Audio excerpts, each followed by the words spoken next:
बड़बड़ा रही थी 80 साल की अम्मा। सुबह सुबह उठकर बड़बड़ करना उनकी रोज की आदत है। हमारे घर में नहीं बनती यह दाल वाली रोटी, हमारे घर में यह नहीं चलता, हमारे घर में वह नहीं किया जाता। सुबह 4 बजे उठ जाती है अम्मा।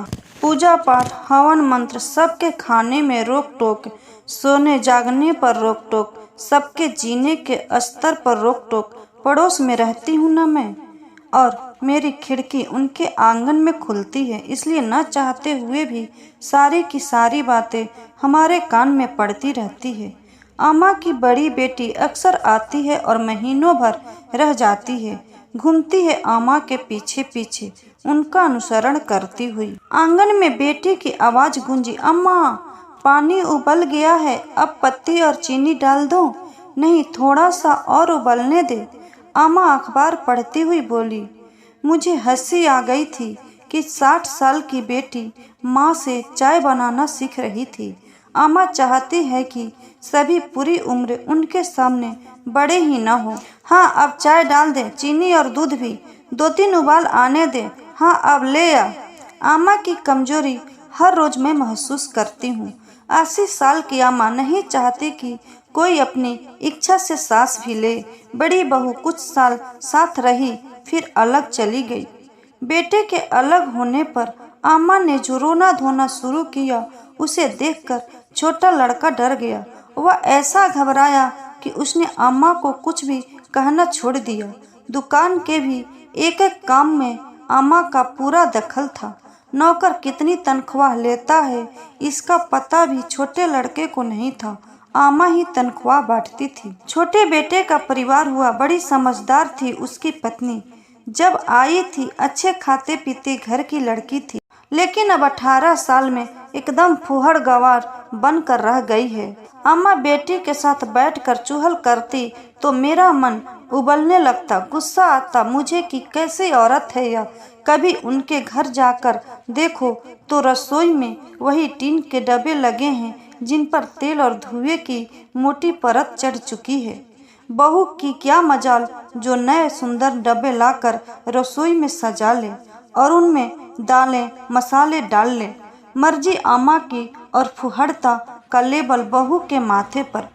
बड़ी बेटी जो दिन रात माँ का अहम संतुष्ट करती है, जिसका अपना घर हर सुख सुविधा से भरा पूरा है, जो माइक्रोवेव के बिना खाना ही गर्म नहीं कर सकती, वह क्या अपनी माँ को समझा नहीं सकती? मगर नहीं पता नहीं कैसा मोह है इस बेटी का कि माँ का दिल न दुखे, चाहे हजारों दिल दिन रात कुढ़ते रहे। मेरे घर में 3 रोटियां खाने का रिवाज नहीं। अम्मा ने बहू के आते ही घर के नियम उसके कान में डाल दिए थे। जब अम्मा ने देखा कि बहू ने चौथी रोटी पर भी हाथ डाल दिया, तो बच्चों को नापा तुला भोजन परोसने वाली अम्मा कहाँ सह लेती कि बहू हर रोज एक एक रोटी ज्यादा खा जाती। छोटा लड़का माँ को खुश करता करता ही बीमार रहने लगा था। सुबह से शाम तक दुकान पर काम करता और पेट में डालती गिन गिन कर पतली पतली 5 रोटियां, जो उसके पूरे दिन का राशन थी। बाजार से कुछ खरीद कर इस डर से नहीं खाता कि नौकर से पता चलने के बाद अम्मा घर में महाभारत मचा देगी। किसी ने जादू टोना कर दिया है हमारे घर पर।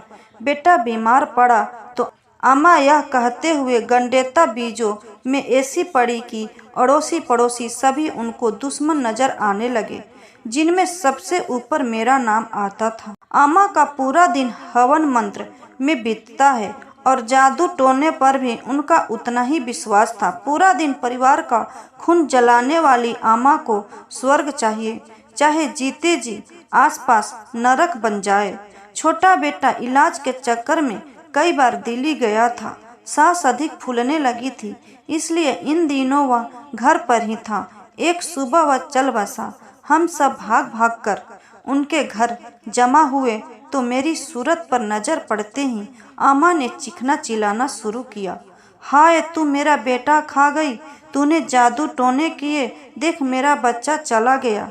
अवाक रह गई मैं। सभी मेरा मुंह देखने लगे।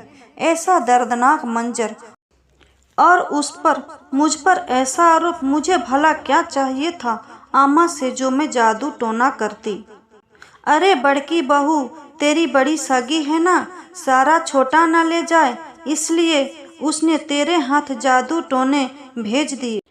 मैं कुछ कहती इससे पहले मेरे पति ने मुझे पीछे खींच लिया और बोले, शांति, चलो यहाँ से।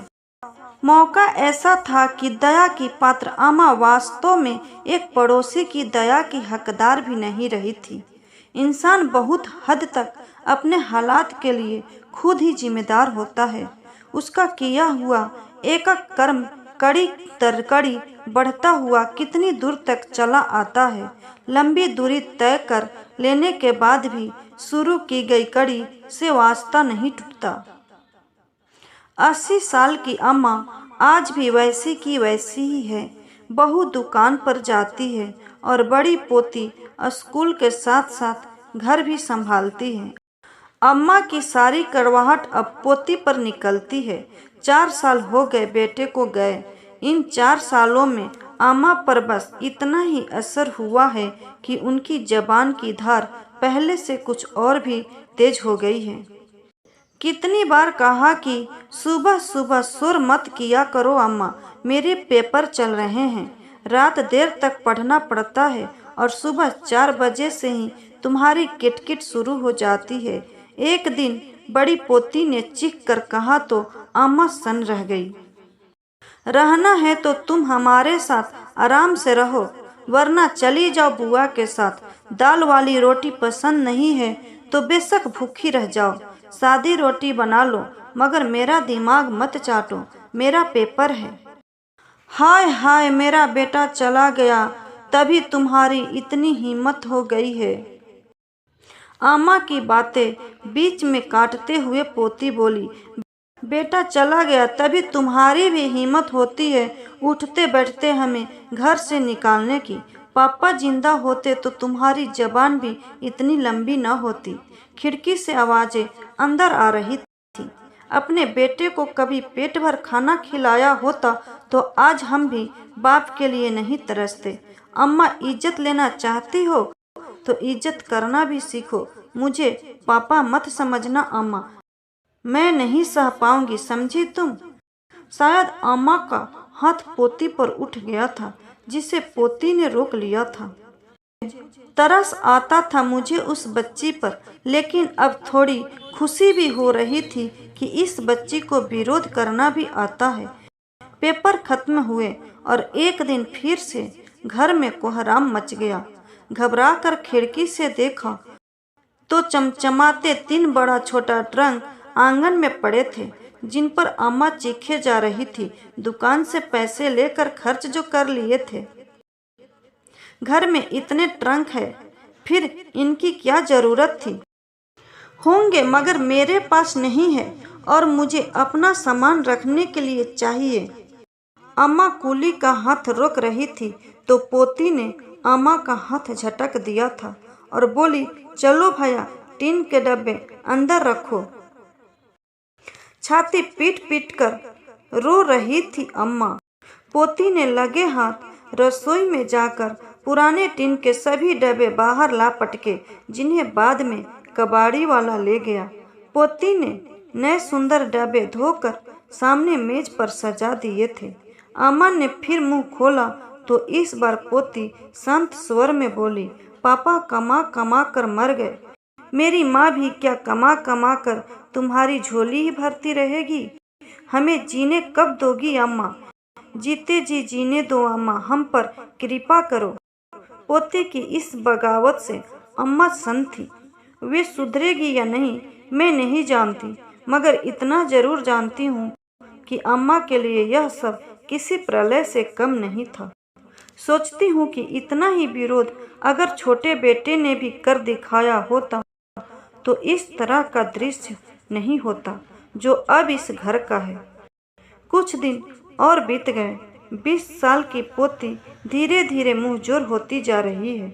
अपने ढंग से काम करती और अम्मा का जायजा मान सम्मान भी नहीं करती। हर रोज घर में तू मैं होती है। बच्चों के खाने पीने में अम्मा की सादा की रोक टोक भला पोती सहे भी क्यों। भाई को पेट भर खिलाती है। कई बार थाली में कुछ छूट जाए तो अम्मा चीखने चिल्लाने लगती है। कम डालती थाली में तो इतना जया न होता। तुम मेरे भाई की रोटियां मत गिना करो अम्मा, बढ़ता बच्चा है, कभी भूख ज़्यादा भी लग जाती है। तुम्हारी तरह मैं पेट नाप नाप कर खाना नहीं बना सकती। तो क्या मैं पेट नाप नाप कर खाना बनाती हूँ? अम्मा क्या तुम्हें नहीं पता? घर में तुम्ही ने 2 रोटी का नियम बना रखा है ना।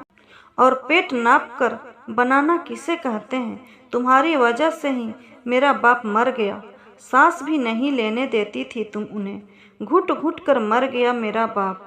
अब हमें तो जीने दो। इंसान दिन रात रोटी के लिए खटता मरता है, हमें तो भरपेट खाना खाने दो। अम्मा अब पगलाई सी है, सारा राजपाट अब पोती ने छीन लिया है। जरा सी बच्ची एक गृहस्वामिनी बन गई है, रोती रहती है अब अम्मा, सभी को दुश्मन बना चुकी है। कोई उनसे बात करना नहीं चाहता, पोती को कोसना घटता नहीं, अपनी भूल वह आज भी नहीं मानती। 80 साल जी चुकने के बाद भी उन्हें बैराग नहीं सूझता। सबसे बड़ा नुकसान उन पंडितों को हुआ जो अब यज्ञ हवन के बहाने अम्मा से पूरी हलवा उड़ाने नहीं आ पाते।